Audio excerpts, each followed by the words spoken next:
नमस्कार दोस्तों, Hollywood channel में आपका स्वागत है।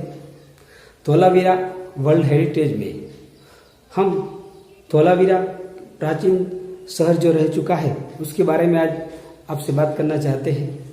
इससे पहले वर्ल्ड हेरिटेज के बारे में थोड़ी बात कर ले।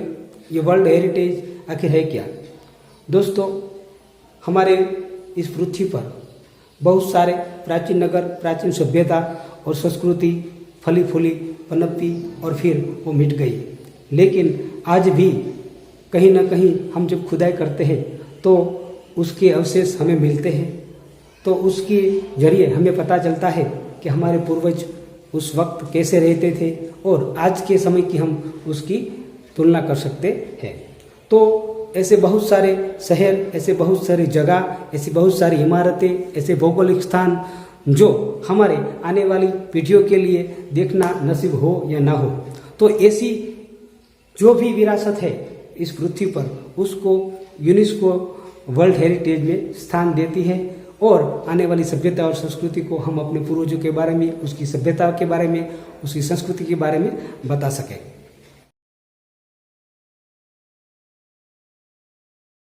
हम अपने ये अर्थ की बात करें तो अर्थ में मिस्र, मेसोपोटामिया, चीन और भारत में ऐसी सभ्यता और संस्कृति के अवशेष हमें मिल रहे हैं। लेकिन भारत में जो अवशेष हमें मिल रहे हैं वो अवशेष मिस्र, मेसोपोटामिया और चीन से जो मिले अवशेष है उससे कहीं ज़्यादा सुसंस्कृत सभ्यता की परख हमें देते हैं। इसका कहने का मतलब यही है, या फिर उसे हम ऐसे समझें कि वो सभ्यता और संस्कृति उन लोगों से कहीं ज़्यादा अच्छी थी। आइए दोस्तों, हम भारत की तरफ मुड़ते हैं। भारत में सबसे पहले खुदाई के दौरान आज जो पाकिस्तान है वहाँ पे सिंध, उसमें लारखाना में स्थित हड़प्पा नगर में सबसे पहले हमें अपने प्राचीन पूर्वज के अवशेष मिले। और ये जो अवशेष मिले हड़प्पा से, तो हमारी भारत की जो सभ्यता और संस्कृति है उसको हम हड़प्पियन संस्कृति नाम से जाने जाते हैं। दोस्तों, फिर पंजाब में मोहेंजोदड़ो में हमें अवशेष मिले। इसके बाद राजस्थान के कालीमनगर में हमें अवशेष मिले। और फिर आज जिसकी हम बात कर रहे हैं वर्ल्ड हेरिटेज में जिसको स्थान मिला है, भारत का वो 40वां स्थान है जिसको वर्ल्ड हेरिटेज में स्थान मिला है, वो है धोलावीरा। तो गुजरात का ये धोलावीरा की मैं आज आप लोगों के सामने बात कर रहा हूँ। दोस्तों, ये जो सारे भारत में जो हमें शहर मिले वो सिंधु घाटी यानी कि सिंधु नदी के तट के पास और इसके तटीय इलाकों के आसपास हमें देखने को मिले। इसीलिए हम भारत के उसको सिंधु घाटी की सभ्यता के नाम से भी जानते हैं। हड़प्पियन संस्कृति के बारे में हड़प्पियन संस्कृति के नाम से भी उसको जानते हैं। तो ये सिंधु घाटी की सभ्यता, ये हड़प्पियन संस्कृति सभ्यता हमारी अपनी सभ्यता और संस्कृति है। दोस्तों, मैंने पहले ही आपको बता दिया कि और देशों के मुकाबले भारत की सभ्यता और संस्कृति 2 कदम आगे थी। आइए सबसे पहले हम धोलावीरा में जो हमें जो अवशेष मिले हैं वो दूसरे से कैसे सभ्यता और संस्कृति विकसित है उसके बारे में बात करें। मोहेंजोदड़ो और हड़प्पा में जो नगर की रचना मिली है वो 2 स्तर की ही है, लेकिन धोलावीरा में जो सभ्यता और संस्कृति के अवशेष हमें मिले हैं वो 3 तरह के हैं। यानी कि धोलावीरा में 3 तरह की नगर की रचना हमें देखने को मिलती है। पहला आवास, जहाँ पे राजा और उसके जो अधिकारी थे वो बसा करते थे, उसके आसपास एक फोर्ट यानी कि एक किला था और वो पक्की दीवार से बना हुआ था। दूसरा जो था वो राजा के अधिकारी जो ऑफिसर्स थे उनके लिए रहने के लिए बनाए गए मकान हमें मिलते हैं। और तीसरा, जहाँ आम जन अपनी रोजी रोटी कमाने के साथ साथ अपने घरों में रहते हैं। दोस्तों, जहां आम जन रहते हैं वो तीसरा हिस्सा है और वहां पे मोती का कारखाना धोलावीरा में मिला है। मोती बनाने का कारखाना धोलावीरा में मिला है। और एक बात, वहां ये तांबे की भट्टियां हमें मिली है। तो वहां से हम ये संकेत समझ सकते हैं कि उस जमाने में लोग ये तांबे का उपयोग के बारे में भी जानते थे। उनको ये तांबे का नॉलेज जिसे हम आज सिल्वर कहते हैं, उसका भी नॉलेज उन लोगों के पास रहा होगा, इसकी जानकारी हमें मिलती है।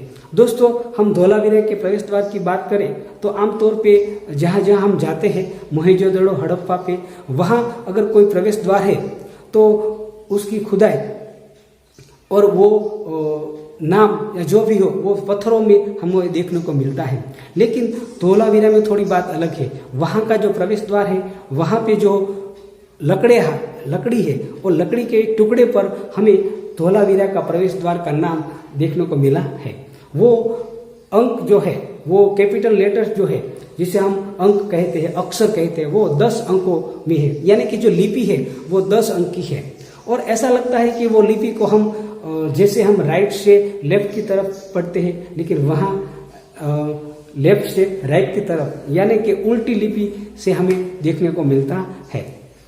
और एक बात मैं आप लोगों को बताना यहाँ पे चाहूँगा कि धोलावीरा में जो जलाशय मिले हैं, यानी कि पानी का यूज करने के लिए जो जलाशय है वो बहुत बड़ा दिखाई देता है। वहाँ पे नीचे उतरने के लिए सीढ़ियाँ भी मिलती है, पानी की टंकी, पानी का संग्रह के लिए पानी की टंकियाँ मिलती है। ऐसा नहीं है कि मकान के सिर्फ खंडर के अवशेष ही हमें मिले हैं। वहाँ पे बच्चों के खिलौने, अलग तरह के बच्चों के खिलौनों हमको देखने को मिले हैं। जैसे हमारे पास बेल होता है तो उस बेल का चित्र भी हमको वहाँ से मिलता है। दोस्तों, वहाँ से बहुत सारी चीज़ें, बहुत कुछ हमको वहाँ देखने को मिलता है। दोस्तों, ये जो धोलावीरा है उसकी एक और बात है, और वो ये है कि नगर का जो आयोजन है, नगर का जो नक्शा हम उसको बोलते हैं, तो वो इतना सुसंगत है कि आज के ज़माने की अगर कोई सुस्थिति या फिर हम आयोजन पूर्ण नगर बनाना चाहे तो वैसा ही नगर धोलावीरा मोहनजोदड़ो देखने को मिलता है। उसकी जो गटर लाइन है वो एक अच्छे ढंग से, जैसे किसी सिविल इंजीनियर ने बनाई हो, वैसी गटर लाइन हमें देखने को मिलती है। और उसके जो इमारतें थी, यानी कि उसके जो मकान थे, वो स्क्वायर में या फिर हमसे जब चौरस या हम लंबचौरस बोलते हैं, वैसे जो मकान थे वो हमको वहाँ देखने को मिलता है। ये जो धोलावीरा है वो गुजरात के कच्छ और कच्छ के भचाऊ तालुका है, वहीं के खादिर बेट है, और खादिर बेट के पास ये धोलावीरा नाम का गांव है, और गांव के पास ये अवशेष मिले, इसलिए हम उसको धोलावीरा नाम से जानते हैं। उस स्थल का प्रॉपर नाम किसी को पता नहीं है, लेकिन धोलावीरा उसके पास ही है, शायद किलोमीटर या आधा किलोमीटर, तो हम उसको धोलावीरा के नाम से जानते हैं। दोस्तों, ये जो धोलावीरा को वर्ल्ड हेरिटेज में स्थान मिला है, तो ऐसे अब तक खोजे गए भारत में जो स्थान है वो 1000 से भी ज़्यादा है। अगर मैं गुजरात की बात करूं तो गुजरात में धोलावीरा की बात करते तो सुरेंद्रनगर जिले के लिंबड़ी के पास एक रंगपुन का नाम का गांव है, एक रोजड़ी नाम का गांव है, और ऐसे बहुत सारे गांव हैं जहां पे हमें खुदाई के दौरान बहुत सारे अवशेष मिलते हैं। तो भारत में ऐसे 1000 स्थल है जहां से हमें ये हमारी सभ्यता और हमारी संस्कृति का अवशेष मिल रहे हैं। हमको अपनी संस्कृति और सभ्यता के बारे में पता चलता है। लेकिन आज हमारे पास 3% ही हमको खुदाई के दौरान मिला है। तो बहुत सारे ऐसे शहर, बहुत सारे ऐसे नगर, बहुत सारी ऐसी इमारतें हमारे पास देखने को मिली नहीं। वो आज भी जमीन में दस्त है या फिर किसी वजह से वो हमें देखने को नहीं मिलती। अगर हम उसके विनाश की बात करें तो आज तक जो सर्वे किया गया उसमें ऐसी कोई वजह देखने को नहीं मिलती है। लेकिन लोग अनुमान लगा रहे हैं कि जैसे कि कोई अर्थक्वेक आया हो, या कोई पानी की लहर, बहुत सारी सुनामी आई हो, या फिर कहीं कोई ऐसी भूगर्भीय घटना हुई हो जिसकी हलचल की वजह से ये हमारी सभ्यता और हमारी संस्कृति मिट गई हो। तो दोस्तों, ऐसी सभ्यता और ऐसी संस्कृति को हम एक बार जरूर देखें और अपने बच्चों को भी दिखाएं, और आने वाली पीढ़ी को हम ऐसे जो स्मारक है, ऐसी जो वर्ल्ड हेरिटेज में जो आने वाली ऐसी इमारतें हैं, ऐसे जो भी स्थल है उसको हम उसकी रक्षा करें, वहाँ पे जाए तो उसका ख्याल रखें। और आज के लिए दोस्तों इतना ही। Thank you, good bye.